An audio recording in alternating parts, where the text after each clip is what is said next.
진짜 찌륵 같은 피가 있습니다. 자, 그런 분들의 혈관은 어떻게 되어 있냐면 이렇게 되어 있죠. 근데 무서운 게 뭐냐면 혈관이 이 정도까지 상해서 이 가운데 뭡니까 이거? 습떡, 혈전, 금방 말씀하신 것처럼 콜레스테롤, 그다음 여기 혈당이 접착제 역할을 하고 콜레스테롤 달라붙고, 이 콜레스테롤을 뭐가 잡아먹냐면 우리 몸에 있는 백혈구가 잡아먹어가지고 이런 피떡이 생기는 거예요. 왜냐면 백혈구가 뭐냐면 나쁜 놈인 줄 알고 잡아먹었는데 이거를 제대로 우리 몸에 있는 그거니까 잘 해결하지 못해가지고 이렇게 염증 반응이 일어납니다. 뭐라고 합니까? 혈전이에요.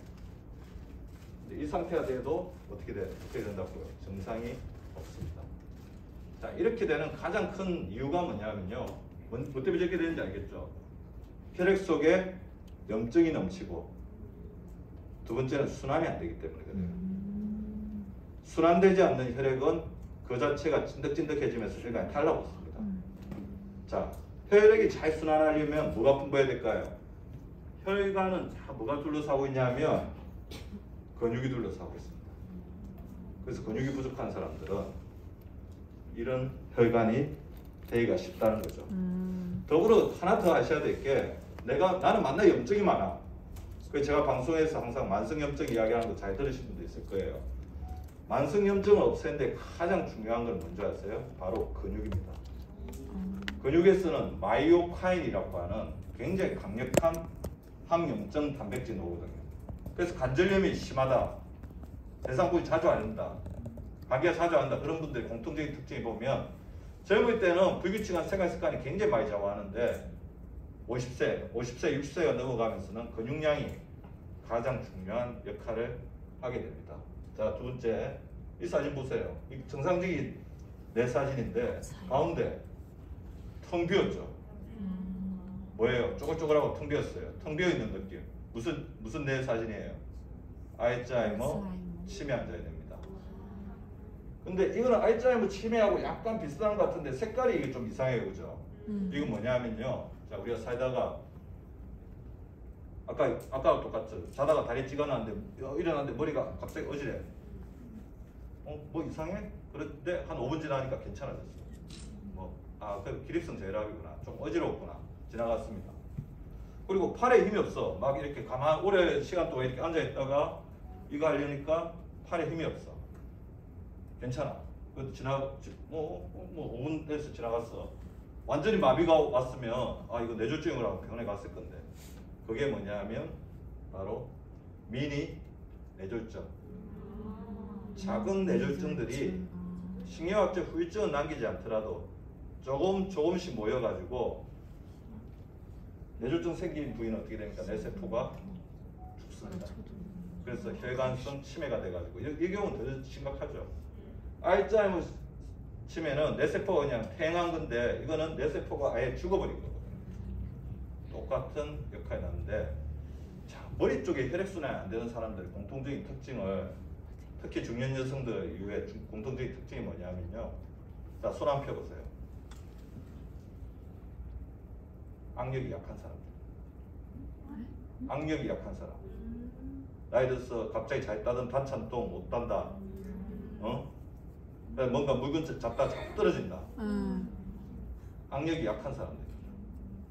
그래서 저는 시간 날 때마다, 악력은 연습하기 나름이거든요. 뭐 하겠습니까? 저는 일하다가 시간 날 때마다 틀어줍니다. 이게 틀어줘야지 머리 쪽에 혈액순환이 됩니다. 왜냐하면 우리 손하고 제일 가까운 게 뭐예요? 심장이죠. 그 다음에 잼잼. 자, 그 다음에 쭉 뻗어보세요. 이렇게 쭉 뻗는 게 굉장히 중요해요. 한 번도 이런 동작 안 해보셨을 거예요. 쭉 뻗고 이렇게 다물고, 쭉 뻗고 다물고, 쭉 뻗고 다물고. 이게 손가락 스트레칭인데, 이거를 많이 하면 혈압도 예방을 할 수 있고 뇌졸중 굉장히 예방할 수 있어요. 그리고 제가 절대적으로 하는 운동이 있습니다. 하루에 진료하다가 항상 하는 운동이 뭐냐면 뭐겠습니까? 이거예요. 팔굽혀펴기. 어렵게 바닥에 대고 할 필요 없습니다. 그냥 여기 대고 책상에 대고 하루에 몇 개 하냐면 300개. 네. 금방 해요. 300개. 근데 150개는 저 혼자 하고 150개는 누구하고 같이 하겠습니까? 환자하고 같이 해요. 근데 저한테 와가지고 원장님 만나요. 운동할 시간 없어요. 이야기하면 바로 일어나게 해가지고 책상 저는 이쪽에 하고 책상 그쪽에 해가지고 같이 운동합니다. 300개. 하루 300개입니다. 아까 제 발목 돌리기, 발목 스트레칭 5분에서 10분, 손 잼잼, 손 스트레칭 5분에서 10분, 팔굽혀펴기 300개. 하루 종일 병원에서 심심할 틈이 없겠죠. 자, 그 다음 또 뭐 이 운동을 하면 좋은 콜레스테롤 올라가는 거 안 하고, 자, 지금 면역력이 시대인데 결국 나중에 우리 리더님들도 어느 정도 저하고 굉장히 전문가들이 거니까 결국 면역력이 약한 사람은 어디가 약해서 문제입니까? 장이 약해서 그래요. 왜냐하면 장에는 우리 몸의 면역세포에, 대답 너무 잘하십니다. 너무 좋아요. 우리 몸의 면역세포에 뭐가 모여있습니까? 70%가 모여있죠. 장에. 그리고 저렇게 대답 잘하는 사람은 장에서 뭐가 많이 나옵니까? 그거 아실 거예요. 세로토닌, 행복 호르몬. 그래서 아침에 일어나서 기분이 나쁘다, 뭔가 우울하다, 그런 뭐 배가 아픈 사람들 항상 그래요. 장에서 나오는 세로토닌이 안 나오거든. 장의 면역세포에 70%가 있는 이유는 당연히 그렇죠. 왜냐면 우리 인간은 먹어야 사는데 음식을 먹으면 음식만 들어오는 게 아니죠. 뭐도 같이 들어옵니까? 세균, 바이러스, 비료, 농약, 환경호르몬, 독소, 중금속, 온갖 물질 다 들어오는데 그게 들어왔을 때 그거를 우리 몸에서 막아줘야 되는 게 있죠. 그 장의 면역세포가 당연히 70%밖에 있을 수밖에 없는데 지금 문제가 뭐냐면 한국 사람들의 장 건강이 굉장히 위험합니다. 면역 기능이 굉장히 떨어진 이유가 아까 말씀드렸죠. 정제된 탄수화물도 너무 많이 먹고, 그 다음에 인공식품, 인스턴트 식품도 굉장히 많이 먹고, 그 다음에 미세먼지도 장으로 들어왔어. 구멍이 뚱뚱뚱도 있거든. 그리고 장내 세균, 장내 유해균이 너무 많아지고 있어.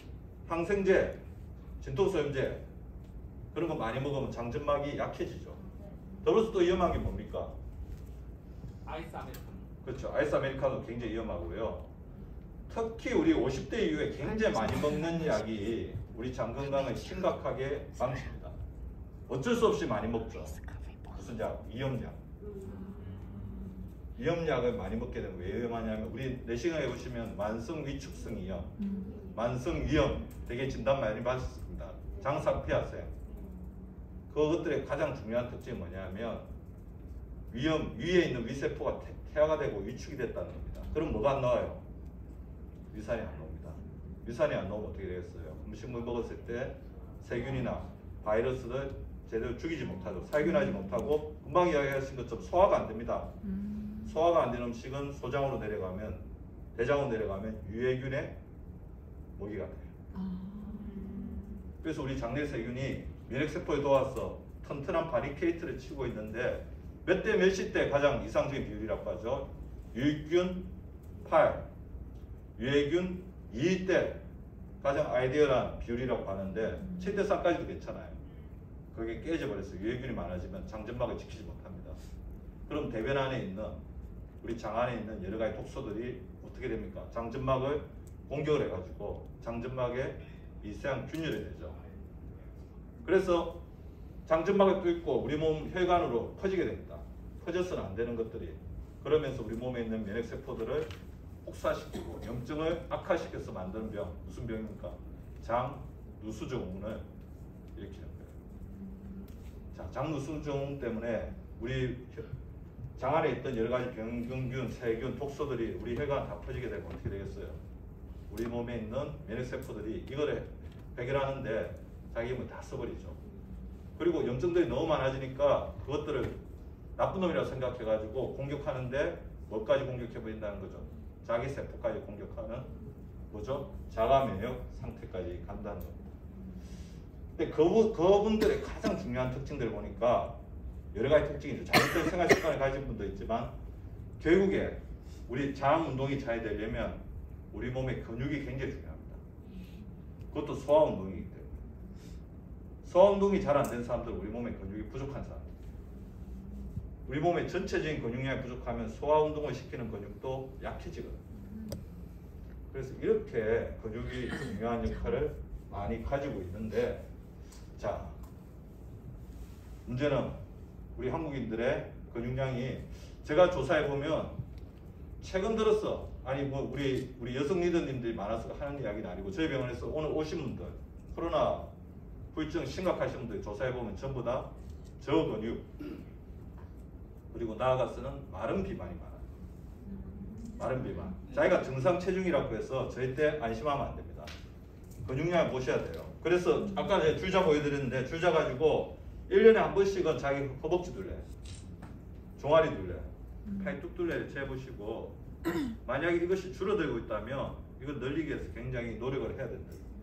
하루에 몇 그램을 지켜야 된다고요? 1g을 반드시 지켜야지 9988하게 살 수 있습니다. 자, 어떤 운동이 가장 좋을까요? 자, 그래서 제가 이제 말씀드리면 근육은 운동은 선택이 아니고 뭐라고요? 필수를 지나서 이제 생존인 시대가 됐다. 근육 생존 시대가 됐다.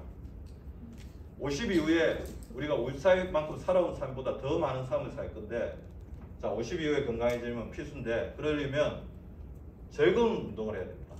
즐겁게 운동해야 돼요. 그래서 저는 이제 두 가지를 실천하고 있습니다.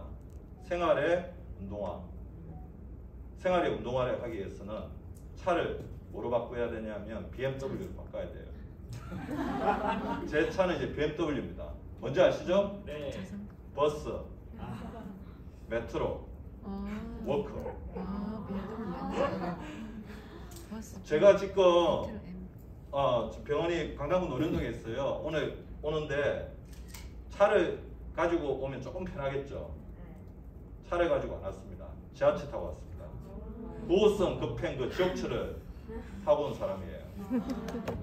왜냐하면 대중교통을 이용할수록 하루에 몇 번을 채워야 되냐면 하루에 무조건 7,000번은 채워야 됩니다. 그래서 저는 어떻게 하고 있냐면 집까지 갈 때 반드시 이제 버스나 대중교통을 이용하고, 왜냐면 차를 해버리면 그럴 시간이 없어요.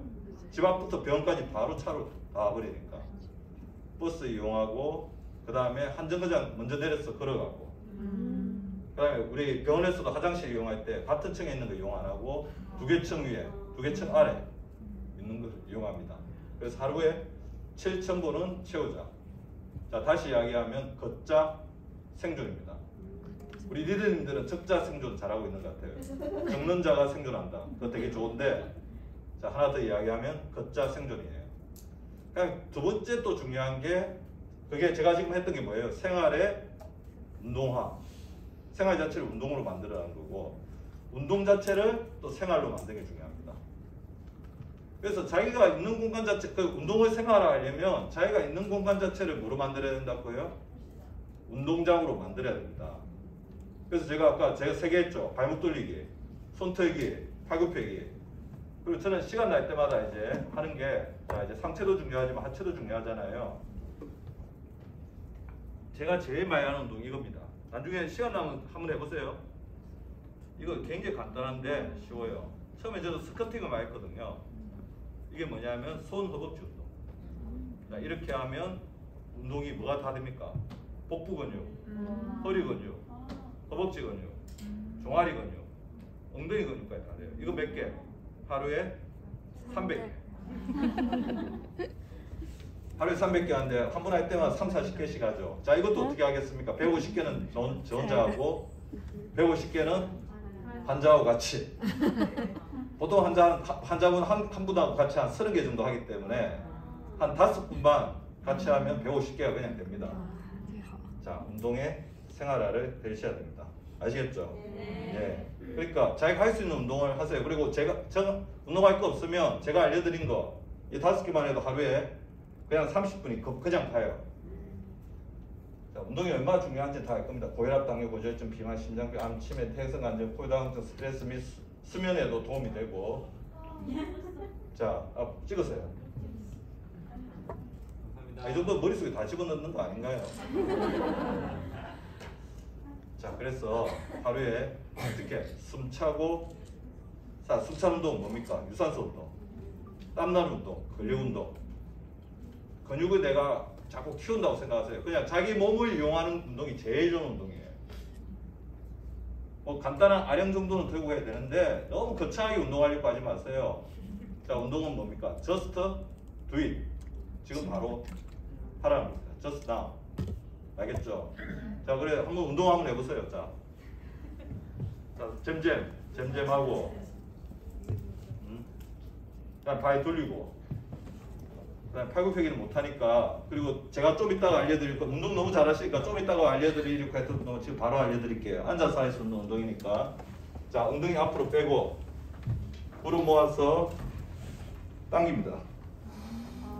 올리면서 숨을 내쉬고, 내리면서 들이마시고, 올리면서 내쉬고, 내리면서 들이마시고, 올리면서 숨 내쉬고, 내리면서 들이마시고, 올리면서 내쉬고, 내리면서 들이마시고. 어이, 너무 잘하시네. 박수 한번 쳐주세요. 이거 10번 하고 10초 쉬고, 10번 하고 10초 쉬고, 10번. 하루에 30번. 이 운동의 이름은 호르몬 허벅지 운동입니다. 자, 이 허벅지가 뭐냐면 호르몬 창고거든요. 운동의 핵심은 천천히 숨 깊이. 이 운동을 하루에 30개를 하면 무슨 호르몬이 많아지냐면 여러분의 미모를 유지시켜주는 성장 호르몬이 많아집니다.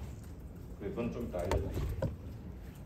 자, 그다음에 이제 운동을 해서 근육을 키우면 근육에 먹이, 근육에 식량을 제공해 줘야 되겠죠. 근육의 식량은 뭡니까? 단백질입니다. 단백질이 왜 중요한지는 저도 이제 단백질이 왜 중요한지는 최근에 한 3, 4년 전에 알았어요. 그전에는 채소가 중요하다고 계속 알고 있었는데 단백질은 저도 이제 나이가 50이 넘어가면서 이제 중요하니까 단백질이 굉장히 중요합니다. 자, 단백질 왜 중요하냐면 단백질은 근육의 재료일 뿐만 아니라 저기 나오죠. 효소, 소화효소, 대사효소, 항산화효소. 우리 몸의 신진대사를 좌우하는 효소의 재료이고, 두 번째 호르몬의 재료입니다. 호르몬의 재료. 그리고 가장 중요하게는 또 면역 항체의 재료예요. 자, 그래서 근육이 중요한 이유가 나왔죠. 자, 만약에 근육이 부족하면 이 세 개 만드는데 단백질이 서일 틈이 있겠어요? 없겠어요? 그냥 근육 유지하는데 다 들어가 버립니다. 그러니까 항체 못 만들었어. 면역력도 약해지고, 호르몬 못 만들었어. 빨리 노화되고, 힘도 없고, 효소를 못 만드니까 소화도 잘 안 되고, 신진대사도 안 되는 거예요. 그래서 이 근육량을 채우던 단백질을 적절하게 유지하는 것이 그만큼 중요하다는 겁니다. 자, 단백질은 하루에 몇 그램 정도 드시라고요? 자기 체중에서 K만 빼면 돼요. 50kg면 몇 그램 하루에? 50g. 60kg면 60g. 그래서 어느 정도인지 모르겠다. 자기 주먹 한 줌 정도를 하루에 먹는다고 생각하세요. 그래서 저는 어떻게 먹고 있냐면 하루에 계란 한 개씩 무조건 먹습니다. 삶은 계란. 그리고 일주일에 3회는 소고기, 돼지고기, 닭고기, 오리고기를 먹어요. 그 다음에 텀날 때마다 식물성 단백질도 중요하기 때문에 콩, 두부, 그 다음에 밤, 땅콩, 그 다음에 견과류, 호두차. 그래서 그거를 이제 간식으로 먹습니다. 그래서 동물성 단백질과 식물성 단백질을 골고루 이렇게 섭취를 해줘야 되는데, 아마 우리 여성 리더님들은 그런 어떤 경험이 있을 거예요. 소화가 안 된다. 그거는 왜냐하면 단백질을 계속 안 먹다 보니까 단백질을 소화 분해시키는 효소가 안 나오는 겁니다. 단백질을 먹으면 녹기 시작해요. 그 어려운 시기를 몇 주만 견디시면 됩니다. 아시겠죠? 예, 그래서 단백질은 약이다. 두 번째, 단백질을 섭취해야 되는 가장 큰 이유 중에 하나는 이 호르몬에 있죠. 성장 호르몬 들어보셨죠? 네. 우리 리더님들 같이 성장 호르몬이 풍부한 사람들은 이 성장 호르몬을 앞으로 진짜 잘 관리해야 돼요. 왜 제가 우리 리더님들이 성장 호르몬이 되게 풍부하다고 이야기를 했을까요? 성장 호르몬이 풍부하냐 안 풍부하냐는 어디에 나타납니까? 응? 나이? 얼굴에 나타난다. 자, 우리가 나이가 40이 넘어가면 그 사람의 얼굴에 그 사람이 살아온 인생이 나타난다고 그러죠. 사기꾼의 삶을 살아온 사람은 사기꾼의 얼굴이 나타납니다. 진실하게 살아온 사람은 저는 이제 딱 보기만 하면 알아요. 왜 그런 줄 알아요? 하루에 환자를 50명, 60명 보잖아요. 이렇게 환자들을 많이 보다 보면 얼굴에 패턴이 보여요. 아, 이렇게 생긴 사람은, 이런 눈빛에 가진 사람은 꼭 나중에 안 좋은 어떤 행동을 하더라. 왜냐면 그 얼굴에 그게 다 나타나요. 기묘하게. 다행히 여기는 아무도 없습니다. 나쁜 기운을 준 사람 아무도 없어요. 그래서 제가 아주 기분 좋게 강의를 하고 있는데, 자, 나이 40이 넘으면 그 사람의 얼굴에 인격이 나타난다. 그 사람의 인생이 나타난다. 그래서 의사니까 나이 40이 넘으면 그 사람의 얼굴에 뭐가 나타난다고 이야기하겠습니까? 그 사람의 건강이 나타난다. 더 전문적으로 이야기하면 그 사람의 얼굴에 그 사람의 뭐 생체 나이가 나타난다. 생체 나이는 뭔지 알죠? 달력 나이가 아니고 우리 120세 시대의 진짜 나이예요. 얼마 전에 방송국에서 의뢰받아서 여고동창 50세 두 분이 오셔가 저희 병원에 생체 나이 검사를 하러 왔어요. 저는 딱 들어오는 순간부터 아, 이 두 분은 20살 정도 차이가 나겠구나. 같은 여고동창인데 정확하게 생체 나이 검사해봤더니 같은 50세인데 한 분은 40살, 한 분은 60살. 60살인 분은 이제 10년 빨리 늙었죠. 그리고 나중에 수명도 10년 짧아질 가능성이 되게 많겠죠. 근데 그게 중요한 게 아니에요. 수명이 짧고 빨리 늙는 게 중요한 거고, 그만큼 살아가면서 어떻다는 거예요? 아픈 거죠. 아프다, 힘들다. 자, 그 두 사람의 차이를 내가 바로 뭐를 보고 알았겠어요? 그 사람의 생체 나이는 바로 한 분은 생체 나이가 젊은 사람은 동안, 생체 나이가 늙은 사람은 노안입니다.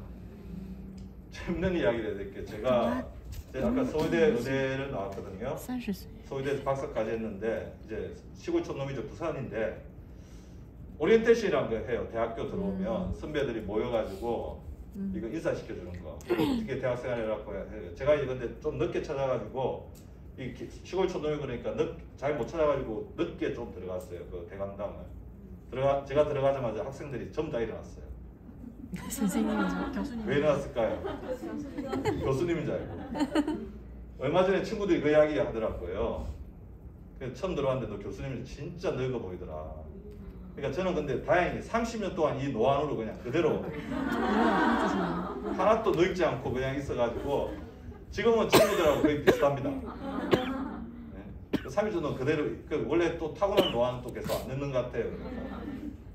자, 얼굴에 나타난다는 거죠. 생체 나이가. 자, 근데 그 여자 동창 그 두 분의 차이 있잖아요. 20살 차이 나는 거에 가장 큰 차이를 나타냈던 혈액 검사 지표가 뭐겠습니까? 바로 이거죠. 성장 호르몬 수치. 생체 나이 60살은 성장 호르몬 수치가 70밖에 안 됐어요. 80대 수준이죠.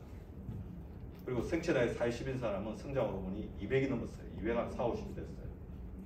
3배 가까이 차이가 났습니다. 자, 성장 호르몬이 부족하면 어떤 일이 생기길래 그럴까? 그러니까 성장 호르몬은 10대에서 20대 최고치 맞습니다.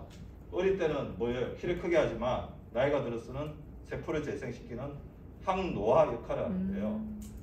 매 10년마다 14.4%씩 줄어드는데 개인차가 너무 커요. 그래서 같은 나이라도 두세 배 차이가 납니다. 어쩔 수 없이 우리 리더님들 중에서도 이 차이가 나고 있을 거예요. 혈액 검사를 하면. 자, 성장을 부족하게 되면 팔이나 허벅지 근육이 가늘어지면서 그 근육에 힘이 없고 쭉 늘어지고 허리 둘레에 지방이 축적되는 무슨 체형이 되냐면 거미 원숭이형 체형이 됩니다. 배는 볼록, 팔다리 가늘. 그 다음에 뇌 근육과 심장 근육의 재생을 지연하기 때문에 머리도 건망증도 심해지고 운동 능력도 굉장히 떨어진다. 자, 근데 성장 호르몬이 왜 중요하냐면 성장 호르몬 저는 이제 제가 이제 우리나라의 방송에 처음으로 거의 소개해다시피 했는데 제가 마더 호르몬이라고 합니다. 엄마 호르몬. 성장 호르몬이 다른 호르몬들 다 케어하거든요. 그래서 만약에 성장 호르몬이 부족해지면 우리 몸의 호르몬 균형이 다 깨집니다. 반대로 이야기하면 다른 호르몬들이 문제를 많이 일으키는 사람들은 성장 호르몬이 굉장히 부족해져요. 스트레스 호르몬이 많아진다든지. 그래서 어떤 사람들이 성장 호르몬이 부족한지 살펴보면 SSEN이 굉장히 중요해요. SSEN. 그래서 SSEN 다시 이야기하면 우리나라 말로 센인데 센 우리가 건강해지려면 센 능력을 가져야 되잖아요. 자, 어떤 사람이 부족하냐? 스트레스가 많은 사람. 왜 스트레스가 많은 사람이 성장 호르몬이 부족해지냐면 스트레스 호르몬하고 성장 호르몬을 만드는 공장이 같아요. 같은 라인. 생각해보면 그렇죠. 스트레스 호르몬도 뭔가 좀 긍정적이잖아요. 근데 현대인은 스트레스가 너무 많은 스타일이죠. 그래서 스트레스가 많은 사람은 스트레스 호르몬 만드느라고 뭐가 안 만들어진다는 거예요? 성장 호르몬이 안 만들어진다. 그래서 스트레스를 풀어놓으셔야 돼요. 그래서 지금 스트레스 푸는 게 굉장히 중요한데 스트레스 풀려면 제일 좋은 방법은 뭐냐면 자기가 믿을 수 있는 사람, 자기가 의지할 수 있는 사람한테 대화하고 풀어놓는 겁니다. 자, 두 번째, 스트레스는 생각이잖아요. 어떤 사람들이 스트레스가 많냐 하면 생각이 많은 사람들이 스트레스가 많아요. 걱정, 분노, 불안, 화난 거, 그 다음에 걱정스러운 걸 계속 생각해요. 그래서 그걸 없애려면 제일 좋은 방법이 뭐냐면 눈을 감으세요. 눈을 감고 자, 생각 중지 작게 외치고 생각 중지 코로 들이마시고 입으로 내쉬고 코로 들이마시고 입으로 내쉬고 코로 들이마시고 입으로 내쉬고 아유 잘하셨습니다. 눈 뜨세요. 이게 뭐냐면 저는 딱 눈을 감고 생각 중지 외치자마자 머릿속에 생각이 하나도 안 없어집니다. 처음에는 쉽지는 않을 거예요. 제가 어느 순간에 느꼈죠. 이렇게 많은 생각들을 가지를 안 자르고 계속 가지다 보면 머릿속이 너무 번뇌에 가득 차 있구나. 그래서 저도 하루에 시간 날 때마다 3분 정도는 항상 생각 중지 운동을 합니다. 그 다음에 성장 호르몬은 언제 많이 만들어질까요? 잘 때. 특히 무슨 잠을 잘 때? 깊은 잠을 잘 때. 깊은 잠을 자려면 두 가지가 없어야 되죠. 빛과 소음. 그래서 밤에 TV 켜놓고 그다음에 커튼 다 열어놓고 밖에 빛 다 들어오고 TV 켜놓고 빛과 소리 다 들어오죠. 불 켜놓고 자는 게 세상에 제일 멍청한 겁니다. 빛과 소음이 들어오면 우리 머리가 계속 그거 하기 때문에 깊은 잠을 못 자요. 특히 빛이 들어오면 성장 호르몬도 안 만들지만 굉장히 중요한 호르몬 하나도 안 만들어집니다. 무슨 호르몬? 멜라토닌입니다. 멜라토닌이 우리 몸의 활성산소를 제거하는 가장 강력한 작용을 가지고 있거든요. 그래서 우리 오늘 리더님한테 반드시 알려드리고 싶은 거는 저는 이제 밤에 잠자다가 뭐 제가 유튜브가 있으니까 오늘 구독자가 몇 명 들었는지 조회수가 얼마 되는지 이렇게 보거든요. 보다가 딱 이렇게 이제 자야 되겠다 그러면 제 집에 보면 수쿠리 같은 게 있고 작은 가방 같은 게 있어요. 가방에 넣어가지고 스마트폰 딱 넣어가지고 멀리 한 2m 정도 옆에다가 놓고 잡니다. 밤에 잠을 자다가 아마 유튜브 같은 거 보거나 뭐 인터넷 하다가 바로 머리맡에 놓고 자죠. 블루라이트가 다 들어옵니다. 멜라토닌도 안 만들어지고 성장 호르몬도 안 만들어집니다. 밤에 잠을 자더라도 제대로 잠을 잔 게 아닌 거죠. 무슨 말인지 알겠죠? 그래서 만약에 스마트폰 보다가 주무시려고 하면 작은 소쿠리나 가방 같은 데 넣어서 저 멀리 두자. 특히 본인도 해야 되지만 특히 누구를 해야 될 것 같아요? 아이들. 잘해야 되잖아요. 그죠? 그럼 운동을 해야 되고 그다음 단백질 섭취가 굉장히 중요하죠.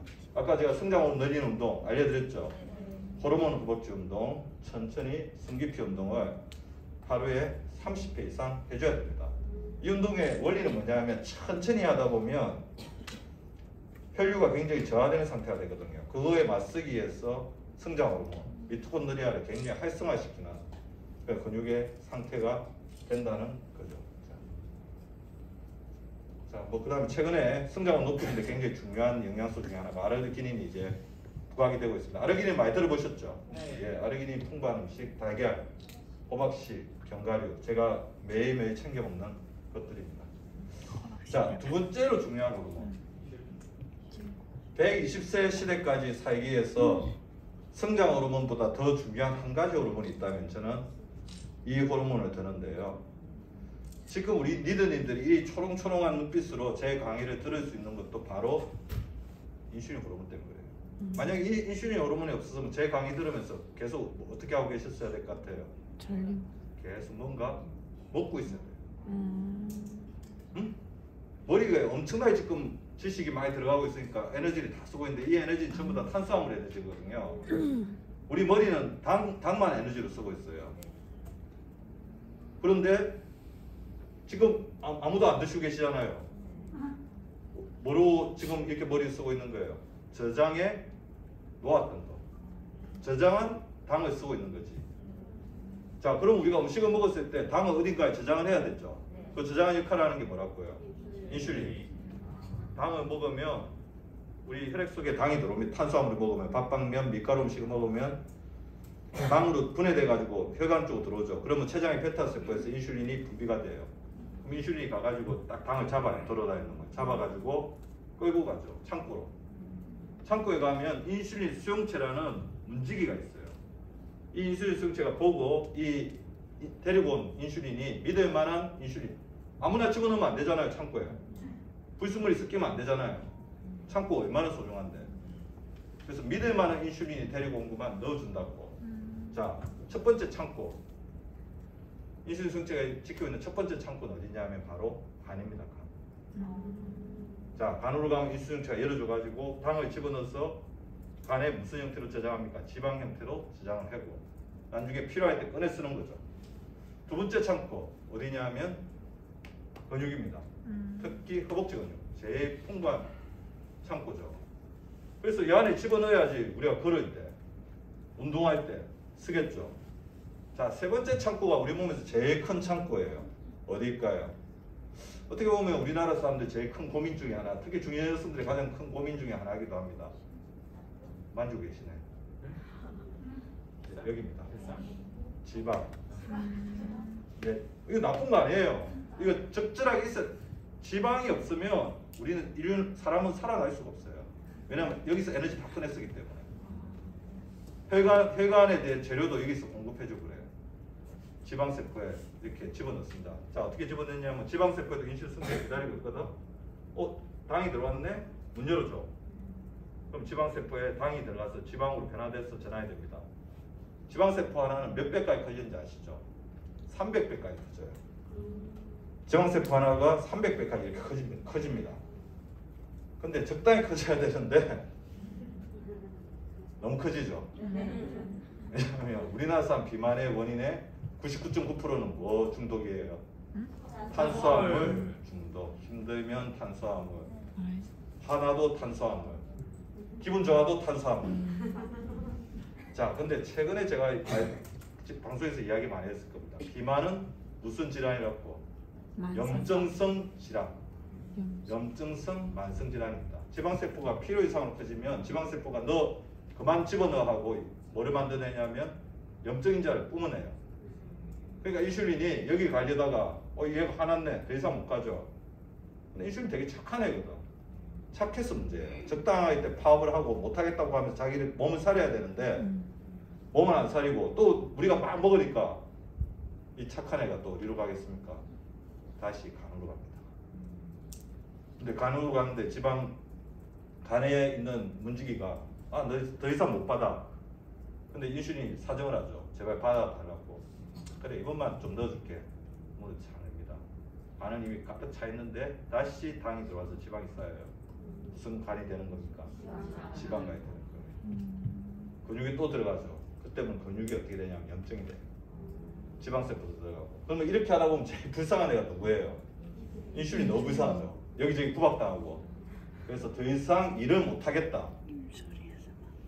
내 몸이 나를 거부한다. 그래서 나도 일을 안 하겠다. 그게 무슨 뭡니까? 인슐린 저항성. 인슐린 저항성 들어보셨죠? 자, 인슐린 저항성 상태가 되면 어떻게 되냐면요. 옛날에 인슐린 적당히 나와도 여기 다 저장을 잘했는데, 자, 인슐린이 많이 나와도 일을 못하니까 저장되는 것도 없고, 그럼 혈액 속에 화가 난 인슐린하고 능력을 상실한 인슐린하고 혈당들이 마구마구 돌아다니죠. 그 혈액 검사해 보면 뭡니까? 혈당이 올라가 있고, 이렇게 돌아다니는 혈당은 뭐가 되냐면 우리 몸을 찌르는 못이 되는 거죠. 눈을 찔러서 당뇨성 망막증, 콩팥을 찔러서 당뇨성 콩팥병, 나중에 신장 투석까지 해야 되죠. 심장을 찌르고. 그러다가 넘쳐나니까 어떻게 됩니까? 뭐로 빠져나와요? 혈액 속에서 잡아서 창고에 저장시켜주지 않으니까 혈액을 돌아다니다가 뭐로 빠져나옵니까?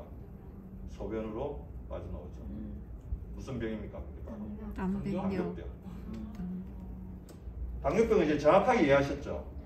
인슐린이 잡아주지 않기 때문에, 저장하지 않기 때문에 혈액 속에 돌아다니다가 넘쳐나가지고, 왜냐하면 균형을 맞춰야 되니까 너무 나이 뭐 넘쳐나면 우리 몸이 다 녹게 만들어, 습게 만들어 버리니까 소변을 빠져나오는 거예요. 자, 당뇨병이 됐다는 거는 그만큼 심각하다는 거예요. 인슐린이 기능을 못 한다는 겁니다. 당뇨병인 사람들 피 검사해 보면 인슐린 되게 많이 올라가 있는데 지금 이렇게 올라간 인슐린은 굉장히 화가 난 상태거든요. 그래서 만병의 근원이라고 합니다. 당뇨병은 근데 문제는 뭐냐면요, 돌아다니고 소변을 빠져나오는 것도 문제지만 세포 안에 들어갑니까 안 들어갑니까? 못 들어가죠. 그래서 우리가 세포에 에너지가 공급이 안 되기 때문에 노화가 촉진되는 겁니다. 아까 누가 이야기하셨어?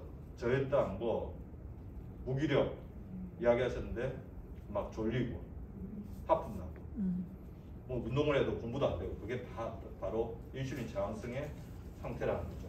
자, 그러려면 인슐린을 어떻게 해야 됩니까? 좀 쉬게 해줘야 돼요. 그죠? 인슐린도 휴식이 필요합니다. 절대 그거 하지 마세요. 회식하고 나서 아깝다고 후식으로 후식으로 막 냉면 시키고, 냉면 좀 그나마 괜찮아. 밥 시켜서 또 다 먹고, 비벼 먹어. 술 먹고 나서 또 집에 들어가가지고 어떻게 합니까? 밥 먹고 라면 먹고. 인슐린을 좀 쉬게 해줘야 됩니다. 그리고 중요한 거는 똑같은 음식을 먹더라도 혈당을 좀 적게 올리는 거. 혈당 지수가 낮은 음식을 먹어야 됩니다. 채소하고 그 다음에 과일 껍질. 그리고 밥, 흰쌀밥 드시고 계신 분들은 그렇게 드셔도 좋은 방법이에요. 저 같은 경우는 흰쌀밥은 반드시 바로 안 먹고 냉장고에 좀 넣었다가 다시 꺼내서 데워서 먹거든요. 그러면 저항성 등분이 굉장히 많습니다. 특히 콩기름으로 밥하고 하면 훨씬 더 효과가 올라가요.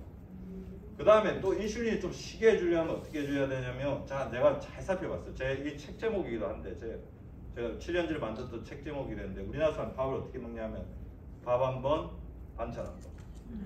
밥 한 번, 반찬 한 번 먹더라는 거죠. 근데 어떻게 먹자고요? 똑같이 먹어도 이렇게 먹으면 혈당이 20 정도 떨어집니다. 야채. 채소를 먼저 드세요. 그냥 채소가 아닌 다른 반찬들을 한번 드세요. 그냥 밥. 똑같은 것 같지만 굉장히 다릅니다.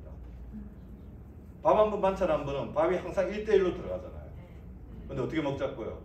채소가 아닌 반찬 한 번, 밥 한 번. 2대1로 밥이 들어가지. 그리고 탄수화물 섭취량이 굉장히 줄어든다는 거죠. 무슨 말인지 알겠죠? 베이스 쓰면 젓가락으로 천천히 드시면 좋고요. 운동을 할 때는 식후 30분 해주자. 왜냐하면 인슐린 혼자 너무 고생하고 있으니까 이때 조금 운동도 해주고, 아까 했던 뭐 손 허벅지 운동도 하고, 그 다음에 아까 천천히 숨기피 운동도 그때 해가지고 인슐린 조금 도와주자. 그러니까 운동할 때 이거 하세요. 근육을 많이 만들어야 됩니다. 그래서 아까 우리 인슐린이 믿을 수 있는 믿으면 사실은 근육이겠죠. 팔 근육, 허벅지 근육, 종아리 근육. 그래서 어떻게 운동을 하면 좋냐면, 운동하기 전에는 간단하게 우유나 달걀 같은 거 드세요. 왜냐하면 아무것도 안 먹은 상태에서 운동을 해버리면 운동하는 에너지를 어디서 꺼내 쓰겠습니까? 근육에서 다 꺼내 써버려요. 운동하기 전에 잠시 이런 거 좀 먹었어요. 그리고 운동하는 동안은 피로물질이 잘 밖으로 나가야 되겠죠. 혈액순환이 잘 돼야 되겠죠. 반드시 운동할 때는 수분 섭취, 그리고 더 좋은 거는 스포츠 드링크 반드시 섭취를 하시고, 그 다음에 운동 끝나고 나서는 그날 저녁에는 내가 살 빼야 돼 하면서 아무것도 안 먹어버리면 근육 다 빠집니다. 단백질 섭취를 하시고, 꼭 반대로 하고 있어요. 운동 안 했을 때 막 드시고, 운동하고 나서는 뿌듯하니까 나 살 빠졌어 하고 아무것도 안 먹어. 그럼 근육은 안 만들어지고, 운동 안 했을 때 그냥 지방만 쌓인다고. 무슨 말인지 알겠죠? 예. 자, 그 다음에 근육의 피로를 또 잘 풀어줘야 됩니다. 근육에 제가 피로를 풀어주는 물질 5개를 말씀드릴게요. 저는 이 5개 중에서 3개 정도를 드시는데, 지금 우리 리더님들도 오늘 통영에서 오신 분도 있고 멀리서 이렇게 다 오늘 하루 종일 바쁘게 일했으면 근육에 뭐가 쌓입니까? 피로물질이 쌓이고 염증이 쌓여요. 쓰라린 느낌이 있어요. 그럴 때 풀어줄 수 있는 5가지 영양소: MSM, 관절 건강, 그 다음에 오메가3 지방산. 오메가3 지방산은 혈관에 콜레스테롤을 떨어뜨리는 역할뿐만 아니라 우리 근육의 염증을 풀어주는 데도 같이 탁월합니다. 제가 먹고 있는 거예요. 오메가3. 두 번째 비타민 B. 비타민 B가 굉장히 중요합니다. 바디 앤더 브레인 비타민. 바디와 브레인의 구성 물질인 비타민입니다. 비타민 B. 그 다음에 코큐텐. 특히 이제 콜레스테롤 많이 드시는 분들 근육이 좀 아픈 경우가 있어요. 이럴 때는 코큐텐이 도움이 되고요. 그래서 제가 먹고 있는 세 번째 비타민 D. 한국 사람들은 만성 탈수인 사람이 10명 중에 9명. 그 다음에 비타민 D 부족이 10명 중에 9명입니다. 본인 비타민 D 수치 알고 계신 분 있으세요? 손 한번 들어보세요. 어떻게 아무도 모르지? 저희 병원 오는 분들 다 검사해 주는데 30 이하가 부족한 거거든요. 특히 여성분들은 비타민 D가 부족하면 나중에 무슨 병 생깁니까? 고해당도 생기잖아. 그리고 유방암도 생겨요.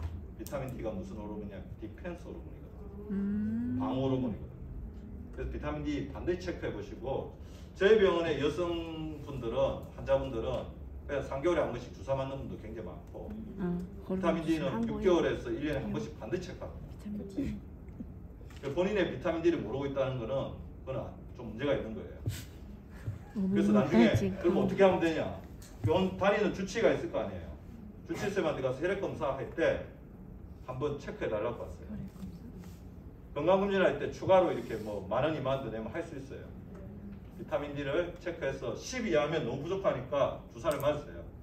10에서 30이면 비타민 D 영양제 있죠, 우리 제품 좋은 거 있죠? 그거 드시고 30 이상이면 햇빛을 하루에 10분에 15분 규칙적으로 쬐주세요. 자, 그 다음에 제가 아까 근육이 혈관을 지킨다고 했잖아요. 네. 자, 근데 근육을 또 지키는 건 뭐냐면 보겠어요. 혈관입니다.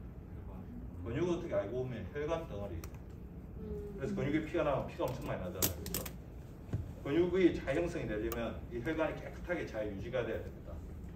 자, 그러면 혈관 건강을 위해서 가장 중요한 원인들, 하나의 요소가 있다면 뭘까요? 아까 뭐 운동 부족, 정제탄수화물 많이 먹으면 안 되고, 인슐린도 중요하고, 성장호르몬도 중요하고, 스트레스 많이 받으면 안 되고, 운동도 많이 해야 되고, 잠도 잘 자야 되고, 그런 거 다 있는데, 그런 게 부족했을 때 결정적으로 많이 발생하는 거. 아마 지금 이 시간부터 졸리죠? 아니요. 이게 많이 만들어집니다. 이게 졸린데 억지로 듣고 있으면 이게 많이 만들어져요. 우리 저 남순 리더님처럼 즐겁게 들으신 분들은 이거 별로 안 만들어집니다. 자, 뭘까요? 바로 활성산소입니다. 자, 그럼 질문 먼저 하나 드려볼게요. 활성산소는 좋은 놈일까요? 나쁜 놈일까요? 나쁜 거. 제가 너 그렇게 간단한 것 같으면 질문 안 드렸겠죠? 자, 정답은 좋기도 하고 나쁘기도 하다. 대다수가 나쁘다고 했는데 그게 정답이기도 합니다.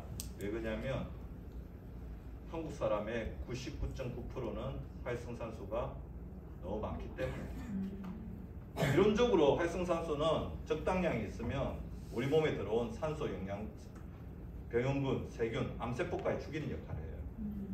근데 너무 많아지니까 병균, 세균, 바이러스만 죽이는 게 아니고 암세포만 죽이는 게 아니고 뭐까지 공격한다고? 건강한 세포. 언제 만들어지냐면요, 혈액순환이 원활하게 이렇게 될 때는 활성산소가 그렇게 안 만들어집니다. 많이 안 만들어집니다. 무조건 만들어지지만. 근데 혈액순환이 굉장히 터블런스, 이게 불규칙하게, 아까 다리에 쥐가 났을 때, 아니면 언제 주로 많이 만들어져요? 스트레스 받았을 때, 화날 때, 불안할 때, 분노 있을 때, 그 다음에 방사수 맞을 때, 항생제 먹을 때, 진통제 먹을 때, 운동이 부족할 때, 오랜 시간 동안 이렇게 한 자세로 있어가지고 근육이 경직됐을 때 좀 풀어주세요. 혈액순환이 안 될 때, 그 다음에 정제된 탄수화물 먹었을 때, 방사수 쨘 때. 그러니까 우리 몸에서 활성산소가 만들어질 수 있는 거는 너무 많다는 거죠. 오염이 심한 환경에 노출됐을 때, 미세먼지 많을 때. 자, 활성산소 본질은 뭐냐면요, 짝이는 산소입니다. 불안정한 산소예요. 자, 얘는 짝이 없어요, 활성산소는. 그래서 아까 자기 짝을 찾기 위해서 적당량 있을 때는 어디로부터 짝을 빼앗아요? 세균, 바이러스, 암세포로부터. 그 근데 이게 넘쳐나다 보면 어디로부터 이제 뺐냐면 건강한 세포의 전자를 빼앗기 시작합니다. 자, 활성산소가 전자를 빼앗아서 자기가 안정되는 과정, 나 원래 상태로 돌아갈 때 이게 뭐예요? 전자를 빼앗아서 안정이 되는 과정을 환원이라고 합니다. 과학 시간에 환원, 리독스. 환원 들어보셨죠? 그러면 전자를 빼앗겨서 건강한 세포가 전자를 빼앗겨서 불안정해진 상태를 뭐라고 하겠습니까? 환원하고 항상 붙어 다니는 거. 뭐예요? 전자를 빼앗겨서 불안정해졌어. 산화된 거죠. 과학 시간에 산화, 환원. 그죠? 얘가 환원되면서 얘는 산화됐다는 거죠. 건강한 세포가 전자를 빼앗겨서 불안정해졌죠. 이때 불안정해지면서 받는 스트레스를 무슨 스트레스라고 해요? 산화 스트레스. 산화 스트레스 들어보셨죠? 네. 건강한 세포가 전자를 뺏겨서 불안정해졌어요. 상처를 받았죠. 손상이 됐죠. 오랜 시간이 지나면 성격이 변합니다. 성격이 변한 세포가 많아지고 일정 정도 숫자 이상으로 되면 그게 뭐가 됩니까? 암이 되는 거죠. 그래서 스트레스 많이 받았을 때, 방사선 폈을 때, 담배 폈을 때, 술을 많이 먹었을 때 활성산소가 많이 만들어지고 그게 암의 원인이라고 하는 거죠. 그래서 지금 현재는 암을 만드는 가장 중요한 기전 중에 하나로 활성산소가 건강한 세포로부터 전자를 빼앗겨서 산화 스트레스를 주는 거라고 이야기합니다. 자, 건강한 세포를 지키기 위해서 우리 리더님들 여기서 우리 아마 여기 계신 리더님들 이거 안 하고 오신 분 아무도 없을 것 같아요. 여기 오시기 전에 아니면 오늘 아침에도 이 작용을 하고 오셨죠? 뭘 하고 오셨어요? 다 하고 오셨을 것 같은데 뭘 하고 오셨어요? 건강한 세포를 지키기 위해서. 정답이다. 아, 맞추신 분 거의 처음이네. 박수 한번 쳐주세요.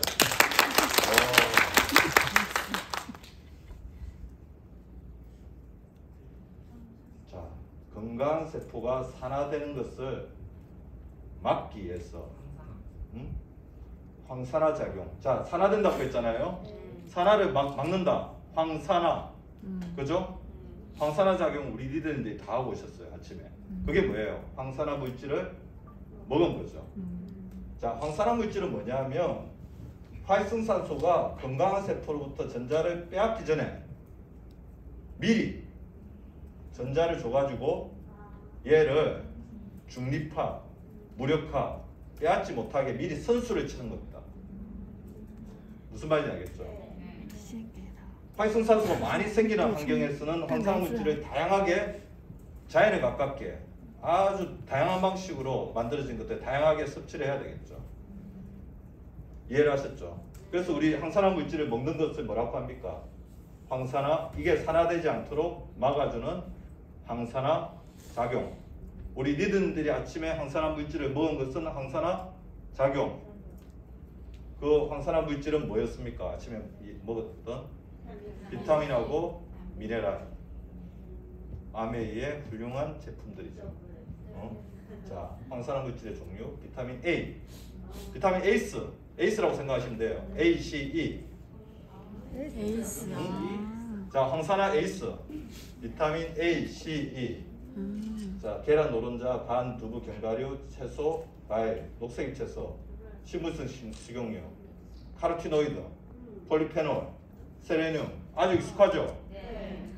그래서 우리 리듬들 중에 이 황산화 작용 안 하신 분 있으세요? 없어요? 다 했죠? 그동안 비타민하고 이런 것들 왜 먹는지 잘 모르셨다가 오늘 확실하게 알았죠?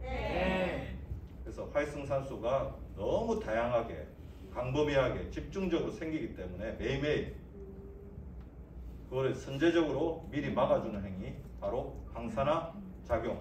우리 건강한 세포가 산화되는 것을 막아주기 위해서, 건강한 세포가 산화 스트레스를 되는 것을 막아주기 위해서 항산화 작용을 우리 리듬들이, 그래서 우리 항산화 작용을 다 잘하신 얼굴들이에요.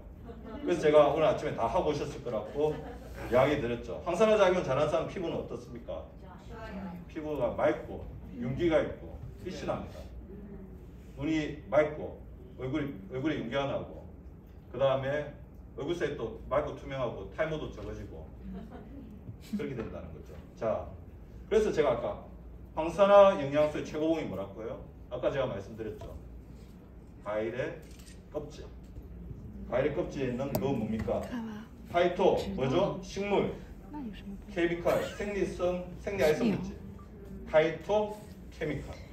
马上改才能成功。 황산화 식물 영양소죠. 10倍领先。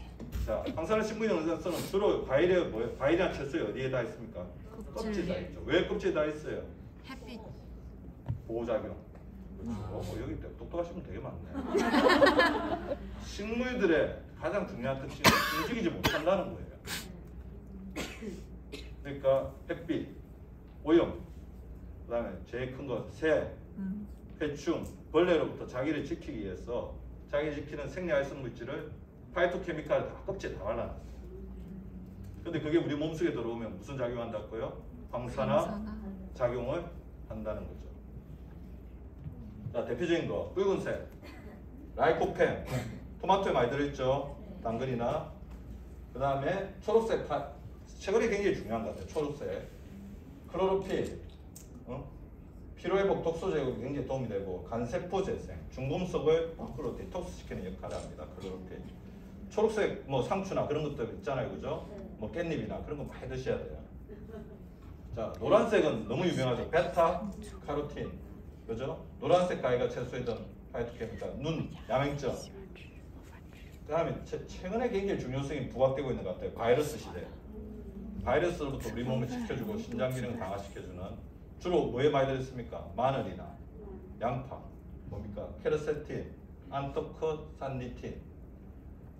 그다음에 우리 리듬들 너무 잘 아는 보라색, 가지. 물론. 안토시아닌이죠. 가지, 다시. 고구마 껍질, 검은 콩, 그다음에 블루베리, 뭐 산세베리, 그 베리 종류에 들어있는 거. 그래서 우리 아메의 이렇게 뛰어난 기술로 자연에 가깝게 그리고 다양하게 그래서 과일을 이제 우리가 일상생활에서 먹는다고 한다면 총 천연색으로 한 가지 색깔만 먹지 말고 다양하게 먹을 때 활성산소를 제거하는 효과가 너무 뛰어나고 플러스 알파해서 자 이거에다가 플러스 알파해서 반드시 하루에 채워줘야. 제가 아까 우리나라 사람 10명 중 9명은 뭐가 부족하다고 했습니까? 비타민 D. 비타민 D 부족하고 물이 부족하다고. 만성 탈수, 하루에 물 2리터. 근데 좀 더 정확하게 이야기하면 저는 어떻게 먹냐면 아침에 일어나자마자 한 잔, 병원에 오자마자 한 잔, 오전에 한 잔, 그 다음에 점심 먹기 전에 한 잔, 그 다음에 오후에 한 잔, 집에 가기 전에 한 잔, 집에 가서 한 잔, 9시에 한 잔 이렇게 먹거든요. 그냥 틈날 때만 먹는데 그게 그냥 루틴입니다. 그러면 어떻게 되냐면 소변 색깔이 어떻게 나오냐면요. 하얀색. 맑고 투명하게 됩니다. 그래서 하루에 한 번씩은 자기 소변 색깔을 보셔야 돼요.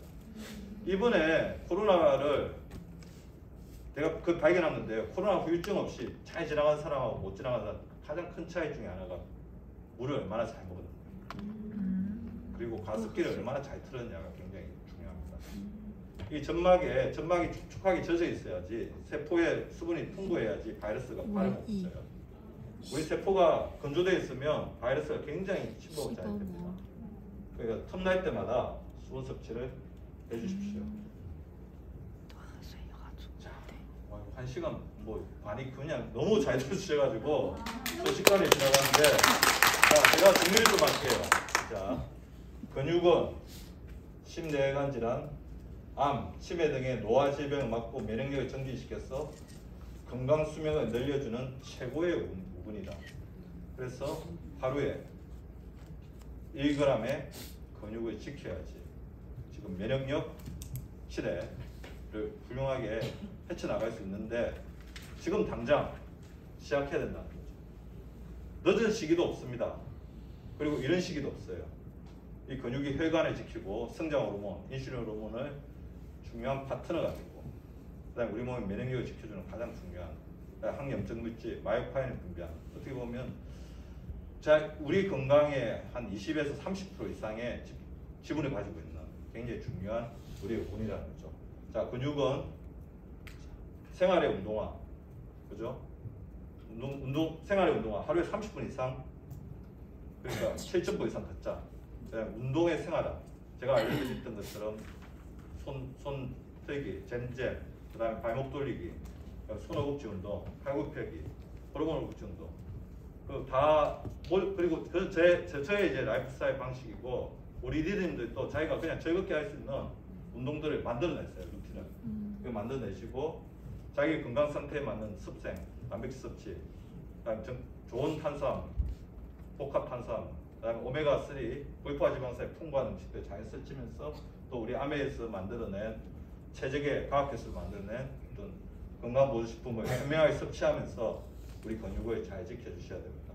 근데 무엇보다 중요한 거는 저스트 그러니까 우리 오늘 이론을 많이 알았잖아요, 그죠? 바로 일상생활에서 실천을 하는 겁니다. 그리고 오늘 끝나가지고 내가 너무 뿌듯한 게 아까 물 이야기했을 때 리더님들 한 4분의 1 정도가 물을 드시더라고요.